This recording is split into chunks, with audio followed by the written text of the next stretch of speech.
ಬಾಗೇಪಲ್ಲಿ ಪಟ್ಟಣದ ಖಾಸಗಿ ಕಲ್ಯಾಣ ಮಂಟಪದಲ್ಲಿ ಬುಧವಾರ ಜೆಡಿಎಸ್ ಮತ್ತು ಬಿಜೆಪಿ ಮುಖಂಡರಿಂದ ಸಂಸದ ಡಾಕ್ಟರ್ ಕೆ ಸುಧಾಕರ್ ಅವರಿಗೆ ಅಭಿನಂದನಾ ಸಮಾರಂಭ ಆಯೋಜಿಸಲಾಗಿತ್ತು.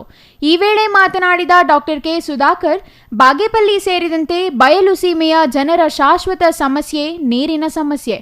ಇದರ ಪರಿಹಾರಕ್ಕೆ ಸುಲಭ ಉಪಾಯವೆಂದರೆ ರಾಜ್ಯ ಸರ್ಕಾರ ನಾರಾಯಣಪುರ ಜಲಾಶಯದಿಂದ ಆಂಧ್ರಕ್ಕೆ ನೀರು ನೀಡಿ ಪರ್ಯಾಯವಾಗಿ ಬಾಗೇಪಲ್ಲಿ ಪಕ್ಕದಲ್ಲೇ ಹರಿಯುತ್ತಿರುವ ಕೃಷ್ಣಾ ನದಿಯ ಕನಿಷ್ಠ 10 ಟಿಎಂಸಿ ನೀರು ಈ ಭಾಗಕ್ಕೆ ಅತ್ಯಂತ ಕಡಿಮೆ ವೆಚ್ಚ ಮತ್ತು 6 ತಿಂಗಳಿನಲ್ಲೇ ನೀರು ಹರಿಸಬಹುದಾಗಿದೆ ಎಂದು ತಿಳಿಸಿದರು.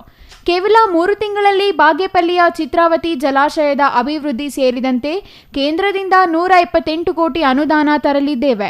ಬೆಂಗಳೂರಿನಿಂದ ಹೈದರಾಬಾದ್ ರಸ್ತೆ ಮಾರ್ಗವಾಗಿ ಬಾಗೇಪಲ್ಲಿಯಲ್ಲಿ ನೂತನವಾಗಿ ಕೈಗಾರಿಕಾ ಕಾರಿಡಾರ್ ತರಲಿದ್ದು 10,000 ಕೋಟಿ ರು ಮಂಜೂರು ಮಾಡಿಸಲಾಗಿದೆ. ಕೈಗಾರಿಕಾ ಕಾರಿಡಾರ್ ಪ್ರಾರಂಭವಾದರೆ ಅನೇಕ ಕೈಗಾರಿಕೆಗಳು ಶುರುವಾಗಿ ಅನೇಕ ಉದ್ಯೋಗ ಸೃಷ್ಟಿಯಾಗಲಿದೆ ಎಂದರು. ಇನ್ನು ಎತ್ತಿನಹೊಳೆ ರೂಪಿಸಿದ್ದು ನಮ್ಮ ಭಾಗದ ಕೆರೆಗಳಿಗೆ ನೀರು ತುಂಬಿಸಲು. ಈ ಯೋಜನೆ ಜಾರಿಗೆ ತಂದಿದ್ದು ಸದಾನಂದ ಗೌಡರು. ಕಾಂಗ್ರೆಸ್ ಸರ್ಕಾರದಲ್ಲಿ ಅಭಿವೃದ್ಧಿಗೆ ಹಣ ಇಲ್ಲ, ಆದರೆ ವಾಲ್ಮೀಕಿ ಅಭಿವೃದ್ಧಿ ಮಂಡಳಿಯಲ್ಲಿ 20 ಕೋಟಿ ರೂಪಾಯಿ ಬಳ್ಳಾರಿ ಲೋಕಸಭಾ ಚುನಾವಣೆಗೆ ಖರ್ಚು ಮಾಡಿದ್ದಾರೆಂದು ಇಡಿ ಚಾರ್ಜ್ ಶೀಟ್ ಹಾಕಿದ್ದಾರೆ.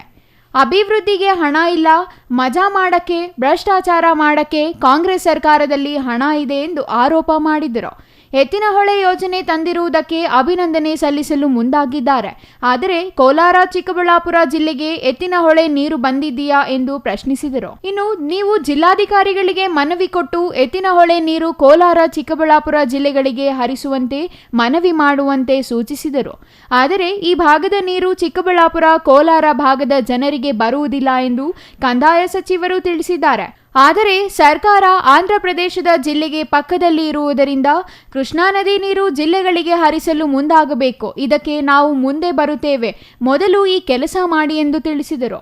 ಇನ್ನು ಈ ಭಾಗದಲ್ಲಿ ರಾಜಕೀಯ ಪ್ರೇರಿತರಾಗಿ ಪೊಲೀಸರು ಬಿಜೆಪಿ ಜೆಡಿಎಸ್ ಕಾರ್ಯಕರ್ತರ ಮೇಲೆ ರೌಡಿ ಶೀಟರ್, ಅಟ್ರಾಸಿಟಿಯಂತಹ ಪ್ರಕರಣಗಳನ್ನು ಹಾಕಿ ಹೆದರಿಸಲು ಮುಂದಾದರೆ ಅದರ ಪರಿಣಾಮ ಎದುರಿಸಬೇಕಾಗುತ್ತದೆ. ಹಾಗಾಗಿ ಕಾನೂನು ಸುವ್ಯವಸ್ಥೆ ಕಾಪಾಡುವಂತೆ ನೌಕರಿ ಮಾಡಿ ಎಂದು ಡಾಕ್ಟರ್ ಕೆ ಸುಧಾಕರ್ ಎಚ್ಚರಿಕೆ ನೀಡಿದರು.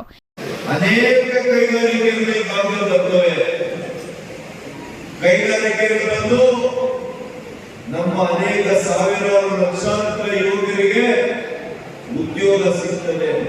ಈಗಾಗಲೇ ಅನೇಕರು ಮಾತನಾಡಿದ್ದಾರೆ, ಶಾಶ್ವತವಾದಂತಹ ನೀರಾವರಿ ಯೋಜನೆ ನಮ್ಮ ಮೊದಲನೇ ಆದ್ಯತೆ. ಕಾಂಗ್ರೆಸ್ ಸರ್ಕಾರ ಹೇಳಿದೆ, ಈಗ ನಾವು ಮೊದಲನೇ ಕಂತು ಅಂದ್ರೆ ಮೊದಲನೇ ಸ್ಟೇಜ್ ನಾವು ಕಂಪ್ಲೀಟ್ ಮಾಡಿದ್ದೀವಿ. ಪ್ರಥಮ ಯೋಜನೆ ಏನಿತ್ತು ಚಿಕ್ಕಬಳ್ಳಾಪುರ, ಕೋಲಾರ, ಬೆಂಗಳೂರು ಗ್ರಾಮಾಂತರ 3 ಜಿಲ್ಲೆಗಳಿಗೆ ಈ ಯೋಜನೆಯನ್ನು ರೂಪಿಸಿದ್ದು. ಎತ್ತಿನಹೊಳೆ ಯೋಜನೆ ರೂಪಿಸಿದ್ದೇನೆ ಈ 3 ಜಿಲ್ಲೆಗಳಿಗೆ ವಿಶೇಷವಾಗಿ ಕುಡಿಯುವ ನೀರಿಗೆ, ನಮ್ಮ ಭಾಗದ ಕೆರೆಗಳಿಗೆ ನೀರು ತುಂಬಿಸಬೇಕು ಅಂತ ಮಾಡುವಂತ ಯೋಜನೆ ಮಾಡಿದ್ಯಾರೋ ಭಾರತೀಯ ಜನತಾ ಪಕ್ಷದ ಸರ್ಕಾರ. ಅಂದಿನ ಮಾನ್ಯ ಸದಾನಂದ ಗೌಡರು ಮುಖ್ಯಮಂತ್ರಿಗಳಾಗಿದ್ದರು. ಅವರು ಈ ಯೋಜನೆಗೆ ಆಡಳಿತ ಅನುಮೋದನೆ ಕೊಟ್ಟಿದ್ದಾರೆ. ಯಾರಾದ್ರೂ ಒಬ್ಬರು ಕಾಂಗ್ರೆಸ್ ಮುಖಂಡರು ಹೇಳಿದ ಸುಳ್ಳು ಅಂತೇಳಿ. ಅಭಿವೃದ್ಧಿಗೆ ಹಣ ಇಲ್ಲ, ಇವರು ಮಜಾ ಮಾಡೋದಕ್ಕೆ ಹಣ ಇದೆ. ಕಾಂಗ್ರೆಸ್ ಸರ್ಕಾರದಲ್ಲಿ ಭ್ರಷ್ಟಾಚಾರ ಮಾಡಲಿಕ್ಕೆ ಹಣ ಇದೆ. 80 ಮಂಡಳಿಗಳಿವೆ.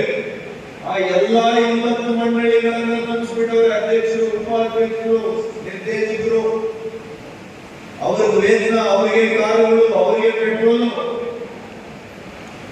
ಇದು ದುಡ್ಡಿದೆ. ಈಗ ಸರ್ಕಾರದ ಹಣವನ್ನ ಯಾವ ರೀತಿ ದುರುಪಯೋಗ ಪಡಿಸ್ಕೊಳ್ತಾ ಇದ್ದಾರೆ ಅಂತ ಹೇಳಿ ನೀವೆಲ್ಲರೂ ಗಮನಿಸಬೇಕಾಗ್ತದೆ. ಇನ್ನು ಈ ಸಂದರ್ಭದಲ್ಲಿ ಬಿಜೆಪಿ ಜಿಲ್ಲಾಧ್ಯಕ್ಷ ರಾಮಲಿಂಗಪ್ಪ, ಕೆಟಿ ವೀರಾಂಜನೇಯಲು, ಮೂರ್ತಿ ಮತ್ತಿತರರು ಹಾಜರಿದ್ದರು. Ganesh, CTV news, Bagepalli.